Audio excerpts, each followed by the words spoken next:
ఎట్టకేలకు 6 మాసాల తర్వాత ఆ ముసలి అనుకోకుండా ఒక వలలో చిక్కదు దొరకదు అన్న మాదిరిగా 6 మాసాలను గోదావరి జిల్లాలో ప్రజలను ఈ ముసలి భయభ్రాంతులకు గురిచేసింది.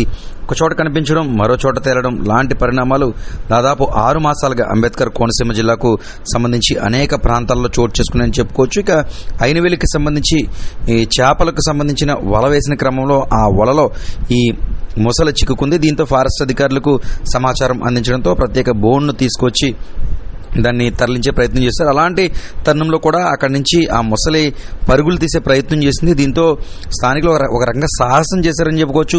పరిగెడుతున్న ముసలిని సైతం పట్టుకున్నారు. దీంతో దాన్ని ఊరికి చివరగా ప్రశాంతంగా ఉన్న ప్రాంతంలో, దానికి అనుగుణంగా ఉన్న ప్రాంతంలో ఫారెస్ట్ అధికారులు వదిలేందుకైతే మాత్రం రంగం సిద్ధం చేస్తున్నట్టు తెలుస్తుంది. బహుశా గతంలో అంటే 6 మాసాల ముందు గోదావరి జిల్లాకు సంబంధించిన ఫ్లడ్ నేపథ్యంలో ఇతర ప్రాంతాల నుంచి ముసలి అంబేద్కర్ కోనసీమ జిల్లాలోకి కొట్టుకొచ్చిన పరిస్థితి మాత్రం నెలకొంది. దీంతో కోనసీమ జిల్లాలో ఎక్కువగా చెరువులు లాంటివి అధికంగా కనిపిస్తూ ఉంటాయి. ఈ నేపథ్యంలో అక్కడ కనిపించడం, దీంతో అటవీశాఖ అధికారులు ఎన్ని ప్రయత్నాలు చేసినప్పటికీ కూడా చెక్కని పరిస్థితి నెలకొంది. అనుకోకుండా ఈ మత్స్యకారులకు సంబంధించి మామూలుగా చేపల వేటకు వెళ్ళిన వారు చేపలు వల వేసిన నేపథ్యంలో ఆ వలలో చిక్కుకోవడంతో కథ కాస్త సుఖాంతమైందని చెప్పుకోవచ్చు.